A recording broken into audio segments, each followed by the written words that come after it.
Well, I think it's very bad for the country that we're seeing all this chaos and introspection within the Labour Party. I think whatever happens, whether it's the Prime Minister surviving or somebody else taking over, unfortunately we can't get away from a couple of inconvenient facts. One is that this government has absolutely no plan, particularly on how to deal with the economy, and I don't see that changing going forward. And the second thing is that we've seen complete disarray amongst Labour backbenchers and a party in Parliament that's incapable of taking the kind of tough decisions like getting on top of the welfare bill, getting people back to work that are required if we're to get into a better place. We might be seeing a leadership challenge soon. There are a few names being thrown around. Of course, we've got Streeting, particularly this morning. Rayner, Burnham and potentially Ed Miliband. Who would be your front runner?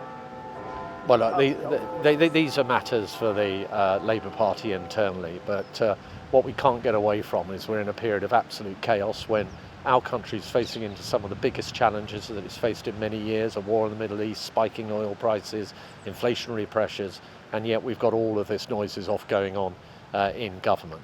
And we really need to get this settled down now, and it's down to the Prime Minister to try and do that. But at the moment he's shown himself as somebody who's really weak and no backbone and no authority, I'm afraid. Any economic growth, of course, is welcome. The ONS who produced these figures have also pointed out that some of this may be due to the rather depressed spending at the tail end of last year as a direct reaction to the mismanagement of the run-up to the budget, where the government was floating all sorts of possible taxes which depressed confidence and spending. So we may have been just seeing a shift of growth in that sense. But we can't get away from the fact that if you look at the picture overall, growth in our country has been far too sluggish. The IMF, for example, have downgraded their growth forecast for this year, actually halving the rate of growth that they're expecting. I think the concern is the immediate impact on the markets and gilt yields in particular, and that's about the cost of government borrowing. We've got very high levels of debt in our country that this government is adding to, and also the kind of costs that people up and down the country are facing through their mortgages and businesses in terms of the cost of borrowing. So these are damaging effects of the kind of chaos that we're seeing within the Labour Party at the moment that people are bearing the direct cost of in their day-to-day lives. Do you think Starmer should go? Well, I think for some time the view of my party has been that this Prime Minister has not been performing, that he's not doing the right things for the country. It appears he's now lost complete control even of his own government. But it's hard to see what kind of alternative is going to suddenly magically change this kind of dysfunction right at the heart of government in our country. But clearly he's not up to the job.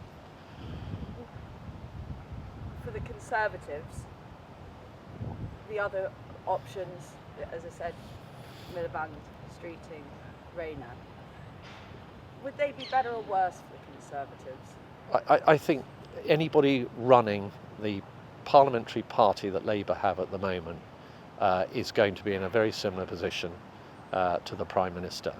If there is a change, they'll inherit a very divided Labour Party in Parliament. A party in Parliament that's already demonstrated it can't take the tough decisions to, for example, get on top of the welfare bill, get people off benefits and into work, and a party that has shown it has no plan, particularly on the economy. And I don't see any of that changing, I'm afraid, even if they change leader. Anything else? So we're here after a weekend of seismic change where, again, you see Scotland on the march, Wales on the march, an increasing realisation that Westminster does not serve the interests of the people. That certainly is the case for Ireland. We're witnessing again the kind of chaos that we experienced throughout the whole Brexit process, and I think it's little wonder now that people are looking increasingly towards a new constitutional arrangement where decisions affecting Ireland are taken in Ireland and where we forge our future together. So we're here for a range of political engagements. Michelle O'Neill and the group met with the SNP and Plaid Cymru last night. So our political engagements with them will continue. And of course our call remains on the British government to be true to the Good Friday Agreement, to honour in full its commitments and to start preparations now for referendums for the reunification of Ireland. And of course that message is for the government here in London, but equally for the government in Dublin. Given the reality is that the prospect of a government now being distracted for the foreseeable future, what's the potential fallout for Stormont and indeed this reset with Brussels? Well, look, the work of the executive has to continue.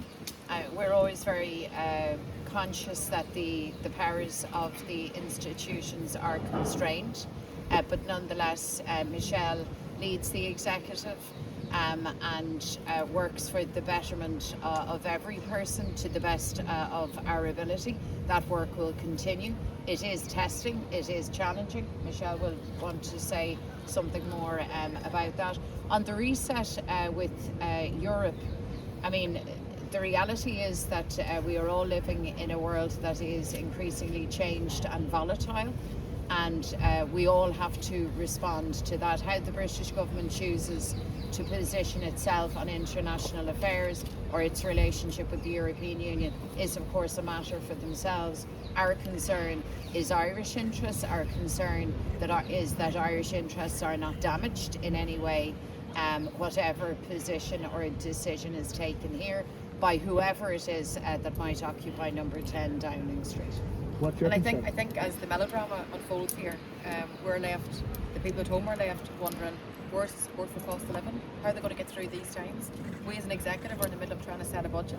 We're engaged with the Treasury, we're engaged at the British Government Minister level, but their emphasis is not on those priorities. Their emphasis is on this internal drama that's happening in Westminster. So that does have a detriment to the people that we represent.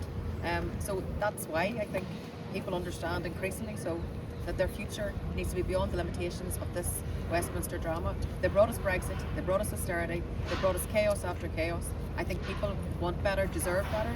We want better for them too. So I think that's why the conversation around breaking the link from Westminster is one that's very acute right now. And I think the election results over the weekend, the people of Scotland have spoken, the people in Wales have spoken, and I believe increasingly so the people at home know that their fortunes are much better in their own hands. I think we need to break the shackles from Westminster.